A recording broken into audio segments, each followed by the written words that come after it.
इस वक्त हम मौजूद हैं करनाल नगर निगम में और आपको बताना चाहेंगे कि करनाल नगर निगम की अगर हम बात करें तो एक एनडीसी वेब पोर्टल को ही हैक कर लिया जाता है और इसकी एफआईआर भी हुई है। इस वक्त हमारे साथ मौजूद हैं ज्वाइंट कमिश्नर गगनदीप, उनसे हम बात करना चाहेंगे। सर, क्या कुछ कहना चाहेंगे, क्या पूरा मामला है ये? देखिए, ऐसा है कि 21 नवंबर 2020 से लेकर 31 दिसंबर 2000 सॉरी 31 जनवरी 2021 तक यह इंक्वायरी की गई मेरे द्वारा। और मेरे संज्ञान में आया कि 209 के करीब आईडीज़ जो कि गलत तरीके से बनाई गई हैं। इस कंटेस्ट में मैंने एक कॉम्प्रिहेंसिव रिपोर्ट हमारे कमिश्नर साहब को पेश की थी, और उस रिपोर्ट का संज्ञान लेते हुए कमिश्नर साहब ने हमारे ईओ मैडम को निर्देश जारी किए गए कि इसमें एफआईआर रजिस्टर करवाएं। और इसमें हमने 630 आदमियों के लगभग एफआईआर रजिस्ट्रेशन की रिकमेंडेशन करी है, और एफआईआर ऑलरेडी सिविल थाने के अंदर बिल्कुल हो चुकी है। और इसके अलावा बेसिकली जो बंदे हैं वो हैं जी हमारे applicant, owner of the property, पेई, और प्लस कुछ हैकर की डिटेल्स भी हमने आईपी एड्रेस के साथ पुलिस अथॉरिटीज़ को प्रोवाइड करी है, और पुलिस उसके बारे में अब एफआईआर रजिस्टर करके जांच कर रही है। इसके बारे में कुछ अवैध रजिस्ट्रियाँ भी की गई, और क्योंकि एनडीसी पोर्टल पे जारी हो चुका था, उसकी कॉपीज़ हमने कुछ तहसीलदार साहब से ले ली हैं। बाकी हम ले रहे हैं, और उसके बाद जैसे वो कॉपीज़ प्राप्त हो जाती है तो उसमें हम कॉम्पिटेंट अथॉरिटी को लिखेंगे कि इन सारी रजिस्ट्रीज़ को कैंसिल किया जाए। इसके बारे में ये एक्शन ले रही है। तो सर, ये मामला कब प्रकाश में आया, कब ये वेब पोर्टल जो है इसकी शुरुआत कब हुई थी? जी देखिए, वेब पोर्टल तो सितंबर में 2020 में शुरू हो गया था, और सितंबर से लेकर 21 नवंबर तक तो गवर्नमेंट ने एप्लीकेंट को ही राइट ग्रांट कर रखे थे कि आप अपना एनडीसी जनरेट कर लीजिए। लेकिन उसके बाद में जब टेम्परेरी आईडीज़ में कुछ कुछ गलतियां नज़र आनी शुरू हुई, तो म्यूनसिपल कॉरपोरेशन के एम्प्लॉयज़ को भी इसके अंदर अथॉरिटीज़ ग्रांट की गई कि वो मतलब इसमें से अप्रूवर बने। और उसके बाद भी कुछ आईडीज़ को जैसे उन्होंने रिजेक्ट कर रखा है, बाद में एक्सेप्ट कर ली गई। और कुछ ऐसे फ़ोन नंबर्स हमारे संज्ञान में आए कि जो कि हमारे म्यूनसिपल कॉरपोरेशन एम्प्लॉयज़ के नहीं थे, जिनसे ओटीपी प्राप्त करके यहाँ पर इसकी बेसिकली आईडीज़ जनरेट की गई, और उसके बाद इसके डिटेल इंक्वायरी की गई। और एनडीसी पोर्टल एक ऐसा पोर्टल है, बहुत ज़रूरी है म्यूनसिपल कॉरपोरेशन के लिए, क्योंकि लोगों के काफ़ी सारे टाइम ड्यूज़ रहते हैं।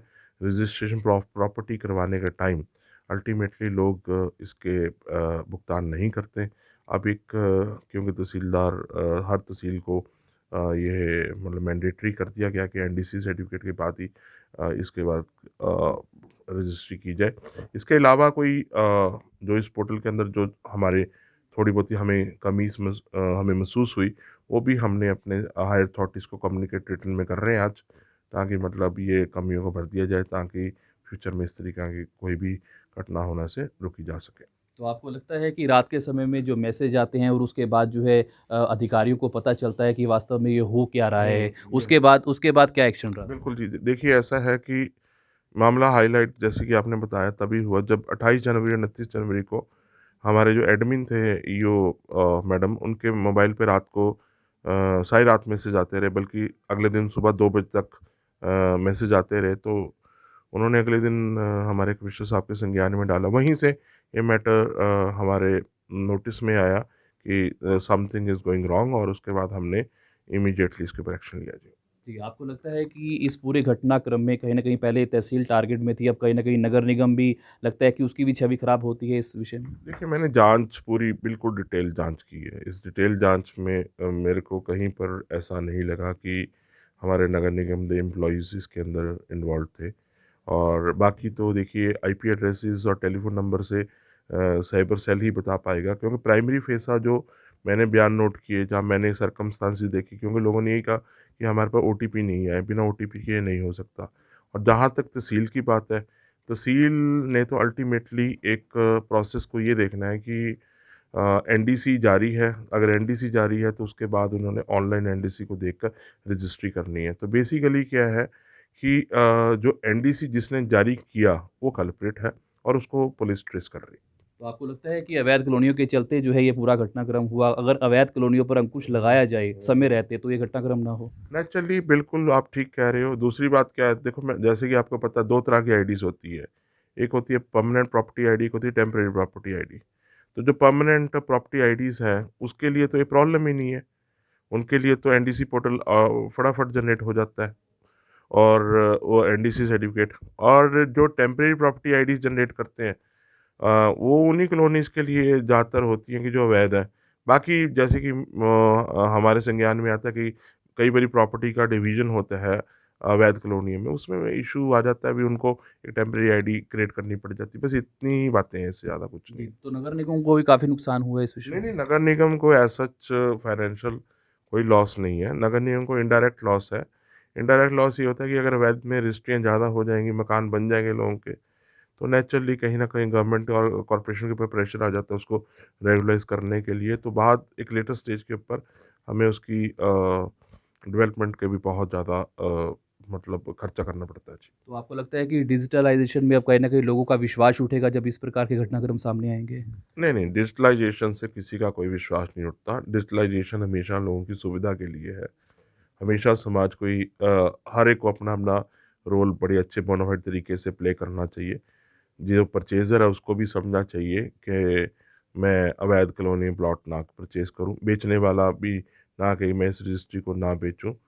और प्लस हमारे भी जो बिल्डिंग ब्रांच है उसको भी बड़ा मतलब मुस्तैदी से काम करना चाहिए ताकि अवैध कॉलोनी किसी तरीके से ना कटे। हर बंदा अपना-अपना रोल सही प्ले करेगा तो डिजिटल जो हमारा इंडिया है और जो डिजिटल हमारे जो ये सॉफ्टवेयर्स हैं, ये बेसिकली लोगों को फैसिलिटेट करने के लिए है और गवर्नमेंट डिपार्टमेंट्स को फैसिलिटेट करने के लिए, ना कि उसको किसी प्रकार का उसको मिसयूज़ करने के लिए। तो नेचुरली अब जो फ्लॉज़ है उसको रिमूव कर दिए जाएँगे। ये डेफ़िनेटली ये सब चीज़ें आने वाले टाइम को सोसाइटी को हेल्प करेंगी। जी, गगनदीप जी, छोटे से लालच के लिए लोग अवैध कॉलोनियों में इन्वेस्ट करते हैं। उनको क्या आह्वान करना चाहेंगे? क्योंकि काफ़ी नुकसान उनका भी होता है। मैंने आपको पहले ही बता दिया, मत खरीदिए प्लॉट अवैध कॉलोनियों में, थोड़े से लालच के लिए मत खरीदिए। आदमी सोचता है सस्ता है, यहाँ खरीद लेते हैं, घर बना लेंगे।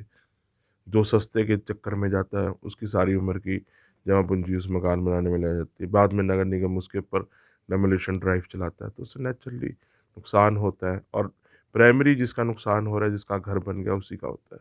लॉ एंड ऑर्डर प्रॉब्लम्स खड़ी होती हैं, सोसाइटी दे विच लोगों में रोष पैदा होता है। तो इस तरीके से मत कीजिए कि आपका मन दुखे, बाद में आपको फाइनेंशियल हो फौजदारी के मुकदमे भुगतने के। मत कीजिए ऐसे काम।